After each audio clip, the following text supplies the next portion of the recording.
Hey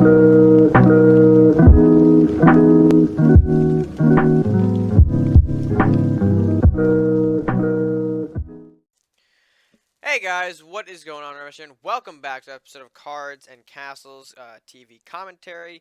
We're going to go ahead and jump straight into the matches since I don't really have anything to kind of spice up this introduction. So let's go ahead and jump right in to match number one. Alright, and that first match is going to be White Zombie taking on the Chosen, so a little bit of Warlock Crusader versus some Viking Crusader. We'll see what the Viking Crusader deck is exactly, not quite sure as of yet, although Chosen is rocking some Last Will, it seems. We've got Andrew, we've got Banshee, Darkfire, so even more possible sacrifice fuel for later. So let's see. White Zombie starts things off with the Lumberjack. Pretty standard stuff. He'll go in for one since Chosen doesn't have a response. He'll also meddle into a Books, which is quite aggressive, but he'll get the extra drawback anyway since Chosen has no way to deal with that Books as of now. So Banshee going to go ahead and take out the Lumberjack. That will permit Books to come in for an additional strike for 3 if Zombie wants. Banshee, meanwhile, going to go ahead.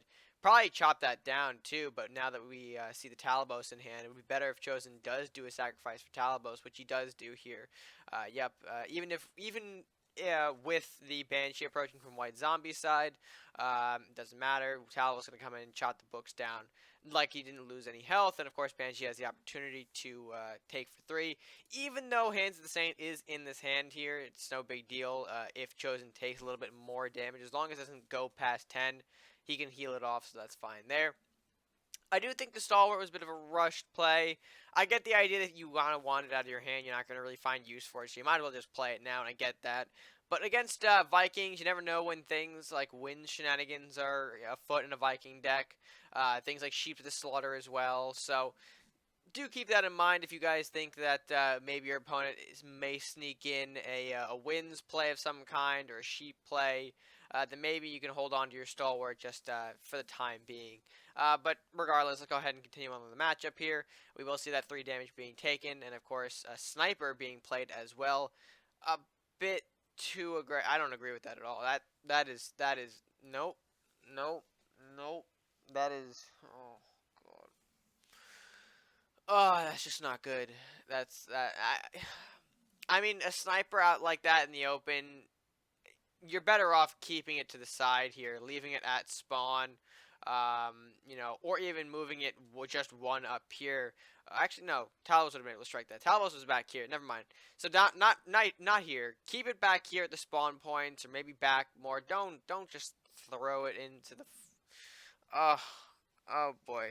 Okay. Anyway, we'll see how the rest of the play goes. Chosen hasn't used any gold yet, so he opts to throw out the Andrew, which is actually good, so that way he can take advantage of the Banshee that was thrown out. So even though White Zombie gets a spell, Chosen will get an Andrew buff off of that Banshee, so smart play there. Rune Warrior comes out. Rune Warrior actually going to go ahead and be enough to take down the Talabos, so a little bit of lightning damage before the lifesteal. Figured out what the word was. And passing it back to Chosen, who then goes ahead and grotesques a Salahar Rider, not getting the Rune Warrior, getting a little bit of castle damage instead, but still picking up the additional 2 cards, and he has just enough to play a Tarius Vow. So, again, continuing this, the train of Last Will, keeping Andrew, or at least hoping that Andrew can be kept nice and healthy. Meanwhile, Zombie goes ahead, throws out another Rune Warrior, followed up with the Lumberjack. Not sure if Lumberjack was the smartest choice, considering that once this dies, it's another buff for Andrew. And that's the thing with Last Will decks. Even though you do have things like, Lumberjack and in Zombie's case is Banshee. Even though you have those, be cautious whether or be cautious when you throw them out against Last Will, because Andrew can easily profit from that, and you could be in a much more tricky scenario than if you didn't play those cards. Anyway, continuing on, Chosen going ahead using the Flame Storm, which is a very good way to kill off one of the Rune Warriors, Lumberjack, and Tarius Vows, giving Andrew this big boost of 10-8 here.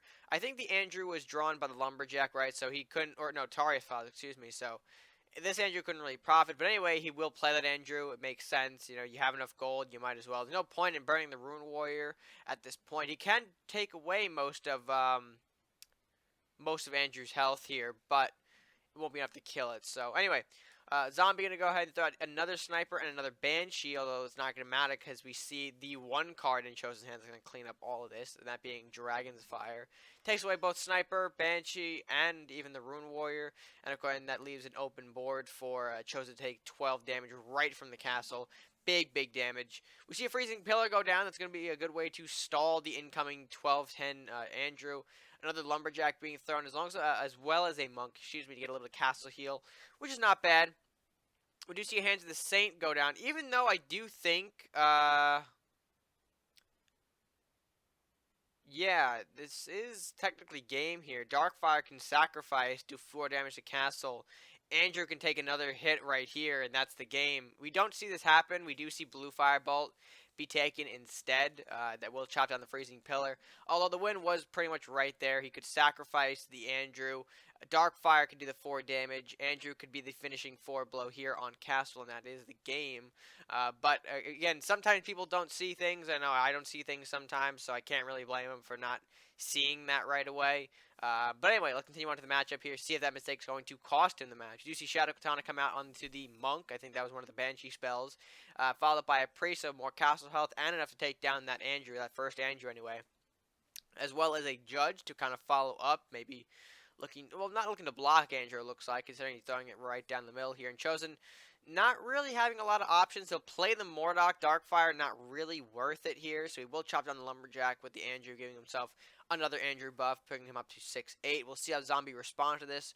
So you see a Rune Warrior come down. That will take away a bit of a chunk of Andrew's health there. Priest comes out to deal a finishing blow, giving more castle health and a Judge buff. Treasure Hunt onto that Judge will be enough to kill off the incoming Mordok. Headless Horseman trades off with the Judge. And of course, this is actually where the match ends here, I believe. Chosen not being able to play a move as the Zombie surrenders. Now there would. Overall, this is a solid demonstration of the power Last Will has, and an example of why you really shouldn't, even if you have the cards, don't go in with additional Last Will units if an Andrew is there. Not unless that you know you could take down the Andrew maybe before he utilizes the buffs. But there were some mistakes on both sides. To be fair, the Sniper was definitely a big one early on. I think the Sniper probably could have done a lot more work if he was protected. I'm thinking now he might have been used as bait to lure in the Talabos for the Rune Warrior, but I think you probably could have protected him. I think maybe Zombie assumed he would have gone after the Banshee and haphazardly played the Sniper, but a Sniper left like that is way too high of a grab to ignore. So that's kind of why that went down there. And the Darkfire that could have ended the match earlier was not taken, but again, sometimes people don't see plays and it happens all the time. But overall, a good match for Last Will, a good win for the Chosen here. So with that being said, let's go ahead and jump into our next matchup, match number 2.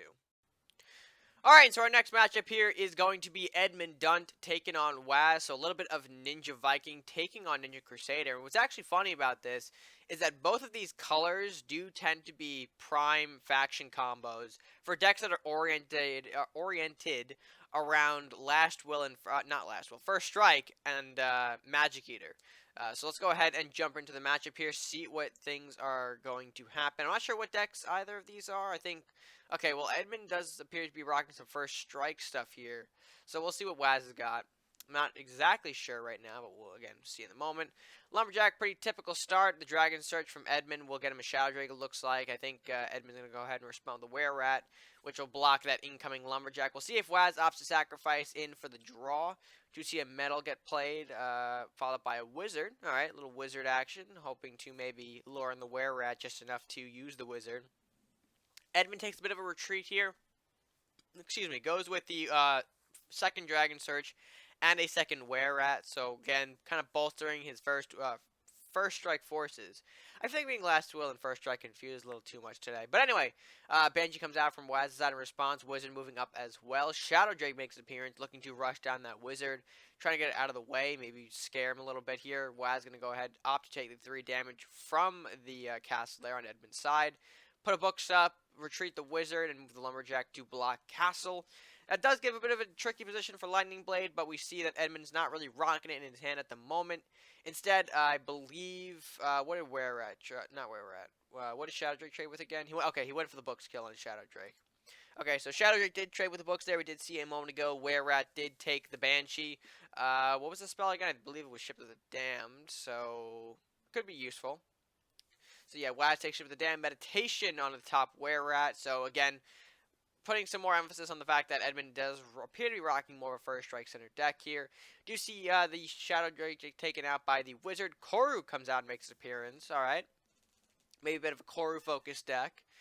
Not exactly my favorite, but that's okay. I'm not the one facing it right now. Anyway, Rider comes up. Might of the Minotaur goes down to the castle. Meditation activated on that were-rat. We do see a 5/5 moving in. Hoping to maybe throw off the opponent here. Now, what Wazz could do is he could start hitting the were-rat for the wizard damage here, and that would proc his big buff, and that'd be scary, but that would be the incorrect play. I think Wazz does it pretty well here, so let's go ahead and follow the play. Priest comes out, Wizard moves down to the Salahar Rider, procs the Might of the Minotaur there, so again, a little bit of 3 damage. And going with the Heavenly Shield on Koru, so that way Koru can survive this trade here with the were-rat. Kind of curious to see that Wazz is opting to run Heavenly Shield in the main deck here. It wasn't a Banshee spell, I think he just has this, so okay, that's interesting. I mean, maybe it's more of for a Magic Eater based stuff. Maybe kind of confirming here that Wazz is opting to run a Magic Eater styled deck inside Ninja Crusader. So curious.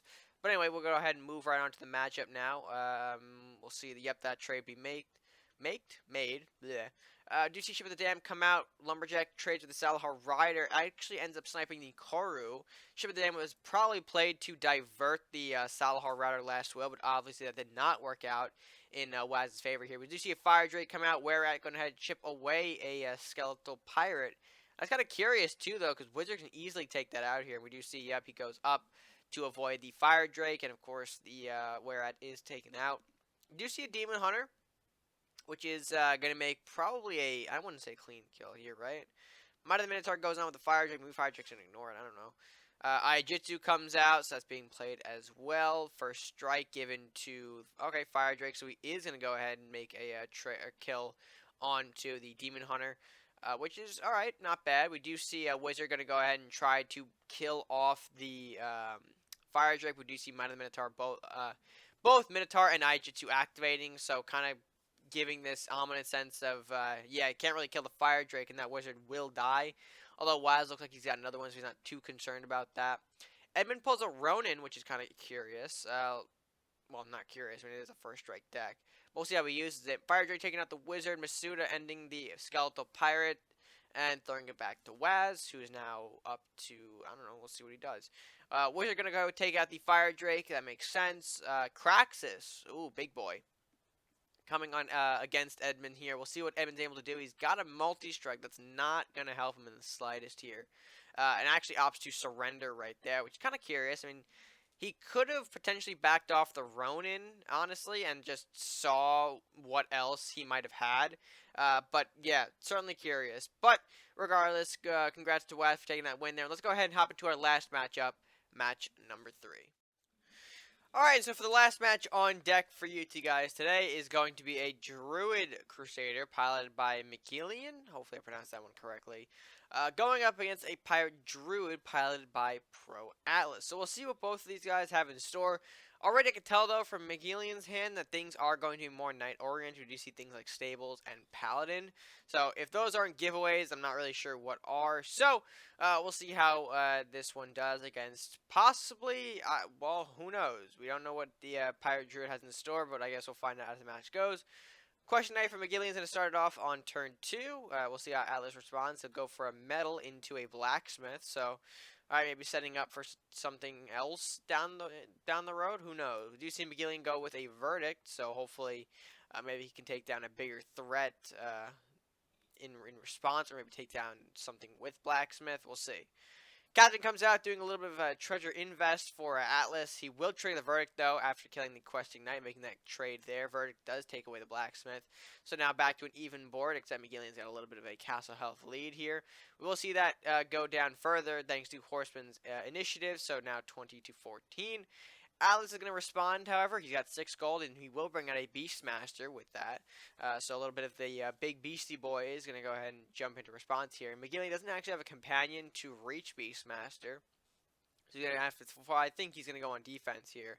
Do you see his Sun City Guard come out, and the maybe should have thrown Headless in first, considering that the Bear Hog can do a rampage play here. We do see Con Artist and Rat Howl come out now. Bear Hog making that rampage play I was alluding to earlier, clearing the way for Bear to just go ahead and chip out 3 damage. So trying to bring this game a little bit closer in health here. McGill Ian doesn't actually have a good way to get rid of this. He's going to opt to throw the Paladin out, trying to do a little bit of a health knockdown between both units here. Paladin at 3. Bear now at 2. Fenrir comes out now thanks to the extra gold from Con Artist. And of course, Con Artist plus Bear together, will take down that Paladin. McGill Ian going to have to do something to counteract this incoming Fenrir here. Opts throw Stables and the Hassan City Guard and Guardian to maybe block all of this. However, we do see the famous combination of Fenrir Scope come out that will take down both units, Hassan City Guard and the Guardian. So now leaving McGill Ian with only the Stables to counteract this new threat. We do see an Inspire come out after a Paladin gets played. Not enough gold to play additional units here, so throwing it back to Pro Atlas, who will take 11 right out of the castle there, and of course position himself in a way to take out the Paladin with the help of the Rat to kick in after the resolve. Plus, there's a Ranger just to sort of throw the exclamation point on it. And this one will be a quick match. It looks to be pretty much over, I think, right? Do you see a Scout come out? Horseman not going to be enough alone. So Atlas will come out and take down the remaining points after doing a little bit of additional BM, which, again, we do not consent here on the RedMaster channel.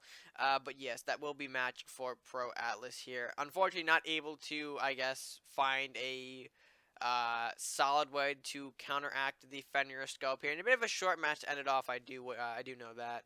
But I just kind of wanted to bring it to you guys because, things that... previously, Fenrir Scope was at the top of the game, but has since then quieted down just a little bit, but still lurks in places. So, kind of a friendly reminder that not only the Fenrir Scope does still exist, but to just make yourself aware of, I guess, proper ways to beat it. Things like maybe carrying a companion here. I mean, a Centaur would have been a nice way to counteract the Fenrir here. Just move a unit up, pop the Centaur out, Beastmaster gets killed, and since Fenrir is a beast, Fenrir does go down too. But, like I said, I guess it just was a bit of an unfortunate draw circumstance for McGill Ian here. Not enough to take down Atlas the Scope Fenrir. So, with that being said, that will be where we end off today. So let's go ahead and wrap this video.